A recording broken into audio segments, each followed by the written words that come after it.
engagés dans la grève pour obtenir satisfaction sur les revendications. En effet, Force ouvrière revendique l'augmentation des salaires, l'abandon définitif des contre-réformes, des retraites et de l'assurance chômage, un vrai travail avec un vrai salaire pour tous et pour toutes, ainsi que l'égalité professionnelle femmes-hommes, la conditionnalité des aides publiques selon les normes sociales et environnementales permettant de préserver et de créer des emplois, l'arrêt des licenciements et la fin des dérogations au Code du travail et aux garanties collectives, l'arrêt immédiat des suspensions et des licenciements du personnel soignant. En effet, les personnels que l'on applaudissait de nos fenêtres à 20h sont traités aujourd'hui comme des criminels. Un coup d'arrêt à la précarisation de l'emploi et à la précarité des jeunes en formation et une réforme ambitieuse des bourses pour les étudiants. La fin des fermetures des services, des suppressions d'emplois, du démantèlement des privatisations dans les services publics et la fonction publique et le renforcement de leurs moyens. Le rétablissement de tous les droits et des libertés pour la jeunesse comme pour le monde du travail. L'Union départementale Force ouvrière de Côte d'Or réaffirme son opposition entière à la contre-réforme des retraites et à la nouvelle convention d'assurance chômage applicable depuis vendredi dernier, contre laquelle, je vous le rappelle, Force ouvrière a déposé un recours devant le Conseil d'État. Aujourd'hui, mardi 5 octobre 2021, tous contre cette réforme d'assurance chômage pour un travail, un vrai travail, avec un vrai salaire.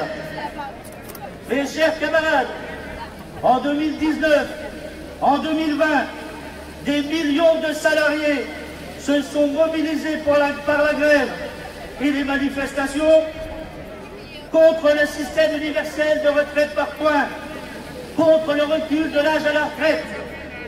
Nous avons empêché cette réforme de voir le jour. Nous avons eu raison. Ce n'est pas notre système par répartition et des régimes fondés sur la solidarité entre les générations qui crée des inégalités. Ce sont les difficultés d'accéder à un emploi pérenne, à temps plein, pour les jeunes. Ce sont les emplois à bas salaire, scotchés au SMIC, à temps partiel subi, en CDD à répétition. Ce sont les difficultés à garder son emploi pour les seniors auxquels il faut le mettre fin. Aujourd'hui, mardi 5 octobre 2021, femmes, hommes, jeunes, seniors et retraités, ensemble, par la grève et les manifestations, nous devons mettre en garde contre le retour de la réforme des retraites. Elle trouvera toujours Force ouvrière sur son chemin. Depuis longtemps, et encore depuis le début de la crise sanitaire, nous revendiquons que les aides publiques dont ont bénéficié massivement les entreprises soient conditionnées au maintien et à la création d'emplois pérennes et non au versement de dividendes aux actionnaires, contrôlés et sanctionnés. Le pouvoir d'achat des salariés stagne, celui des retraités baisse. Trop de salariés, notamment celles et ceux dits de la deuxième ligne, sont confinés au SMIC, à temps partiel, en CDD, sans perspective d'évolution. Le prix de consommation courante augmente, électricité, gaz, essence, alimentation, des taxes qui pèsent sur les ménages, TVA, CSG, elles, ne baissent pas.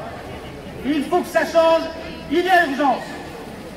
Alors aujourd'hui, mardi 5 octobre 2021, pour l'augmentation générale des salaires et des pensions, pour l'augmentation du SMIC et des minima sociaux, pour l'augmentation du point d'indice dans la fonction publique, des grilles de salaire, des conventions collectives, pour la revalorisation des emplois à bas salaire. Faisons-nous entendre pour gagner. FO va résister, FO va revendiquer, FO va reconquérir. Vive Force ouvrière! Salariés, fonctionnaires, agents publics, tous et toutes mobilisés pour nos salaires, pour nos emplois, pour nos conditions de travail. Pour la FSU, les services publics sont le bien de toutes et de tous. La seule richesse de celles et ceux qui n'ont rien, c'est ce que ce gouvernement doit entendre. La réduction des inégalités sociales est indissociable de l'extension de la bonne qualité des services publics. La pandémie a montré l'utilité des services publics, mais aussi leur dégradation actuelle, faute de moyens, faute de personnel. Et c'est toute la société en son entier qui en subit les conséquences. À l'heure où nous sommes de l'urgence climatique, il est évident qu'une action publique s'impose avec des moyens. On ne peut pas engager une transition écologique en s'en remettant aveuglément aux lois du marché et aux entreprises privées qui se tournent toujours vers la satisfaction immédiate de leurs intérêts. C'est pourquoi nous défendons les services publics, les agents publics. Le développement des services publics engendrera des emplois supplémentaires non délocalisables. De tels emplois nécessitent des garanties statutaires qui assurent l'autonomie professionnelle des agents face aux pressions de toute nature, dans le souci d'une même qualité de service pour tous les usagers. Actuellement, la fonction publique souffre d'un discrédit injustifié et de rémunérations qui ne sont pas attractives. Il y a urgence d'avoir une politique volontariste, l'augmentation de la valeur du point d'indice, le rattrapage des pertes subies depuis ces dernières années, des mesures générales pour toutes et tous les agents permettant une augmentation significative du pouvoir d'achat, notamment pour les faibles rémunérations, car beaucoup d'agents publics, beaucoup de fonctionnaires sont de catégorie C, sont payés de manière très modeste, voire en dessous du seuil de pauvreté, par exemple pour les AESH. Cela doit absolument changer, c'est pour ça que nous sommes mobilisés aujourd'hui dans l'intersyndicale interprofessionnelle. La liste serait longue de nos revendications. Quelques points encore. La réforme de l'assurance chômage qui vient d'entrer en vigueur, qui obéit à une logique d'économie. Moins 17% en moyenne d'allocation chômage pour plus d'1 million de personnes. Est-ce que c'est ça la justice sociale? D'un gouvernement, d'un président qui se targue, qui se vante soi-disant d'être président du pouvoir d'achat. C'est absolument scandaleux et nous le dénonçons. Pour les mineurs, le ministère de la Justice a fait entrer en vigueur un nouveau code de justice pénale qui rapproche le traitement des mineurs des adultes. Et tout cela avec des postes insuffisants pour que, par exemple, les services de la protection judiciaire de la jeunesse puissent correctement accompagner la jeunesse de notre pays. Dans l'éducation nationale, les classes sont absolument surchargées à tous les niveaux, que ce soit dans l'école maternelle, élémentaire, dans les collèges, dans les lycées. À l'université, il faudrait construire l'équivalent de 5 universités de taille moyenne maintenant. Il faut absolument un plan de recrutement pour accompagner la jeunesse, qu'elle ne soit pas surchargée dans des classes où on n'en peut plus. Le nombre d'AESH doit être abondé. Il faut accompagner correctement les élèves en situation de handicap. La situation est très grave. Ce sont tous les ministères qui sont touchés. Je terminerai, camarades, en signalant que pour les AESH, donc dans l'éducation nationale, une journée nationale d'action est en préparation pour le 16 octobre. Ce sont nos collègues, nous les soutenons. Nous avons gagné des avancées, il reste maintenant à construire un statut, des carrières, des rémunérations dignes. Chers camarades, aujourd'hui nous nous retrouvons pour cette rentrée sociale. D'autres dates seront prévues. Nous restons vigilants également pour ce qui est de la réforme des retraites, parce que nous avons gagné qu'elle ne soit pas mise en application, mais nous savons très bien que le président Macron n'a pas renoncé à son projet de réduire encore les pensions, d'allonger encore la durée du temps de travail.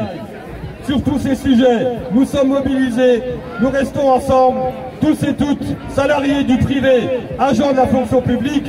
On ne lâche rien. Bonne manifestation. Le masque, organisé par une bande de malfrats depuis plusieurs quinquennats à l'Élysée. La crise sanitaire, terminée ou pas, en pleine crise organisée par le capital, Macron et ses sbires anticipent pourtant sur les économies qu'ils voudraient faire sur le dos des actifs et des retraités.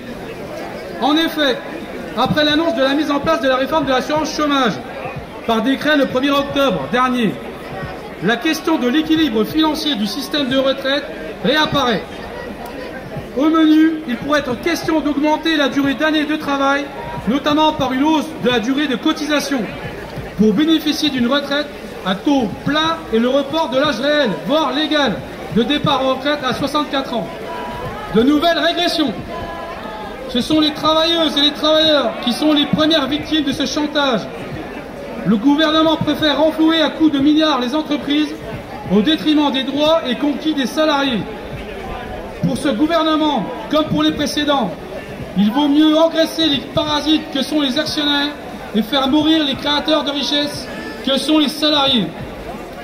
Le patronat, avec la collaboration de l'État, est engagé dans un processus de destruction de la protection sociale en France, en distribuant des milliards au patronat, sans aucune contrepartie. Chômage partiel, exonération de cotisations sociales, etc.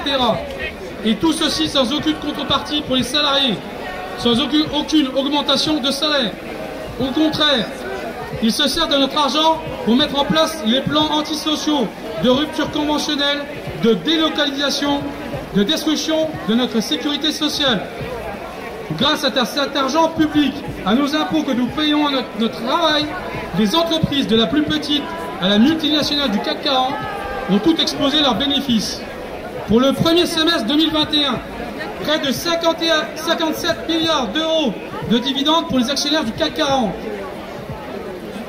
Pourtant, depuis de nombreux mois, des actions de lutte, des actions de résistance s'organisent dans les entreprises en Côte d'Or. Depuis de nombreux mois.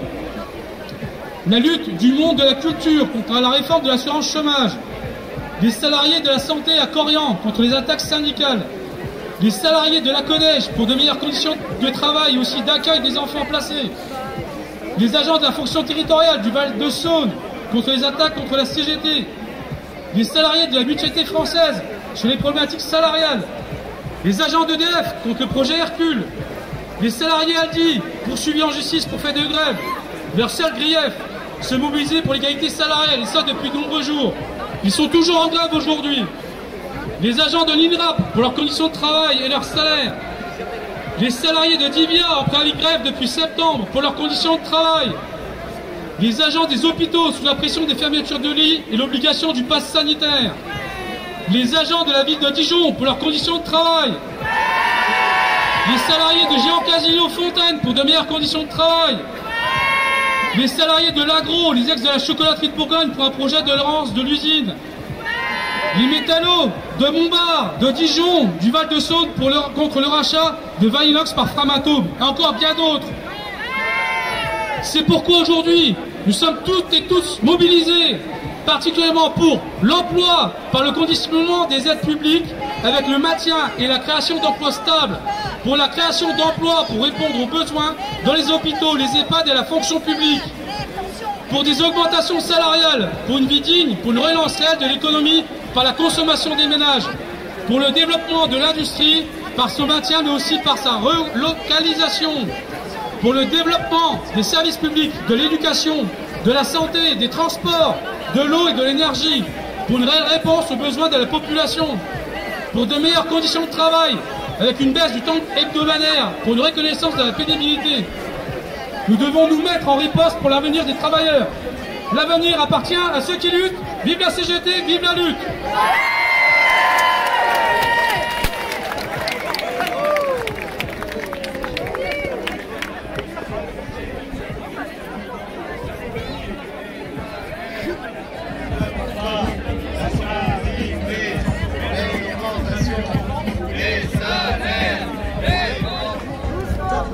On lâchera pas, la main dans la main, maintenant c'est qu'on se bat.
J'avais vu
plusieurs fois donc.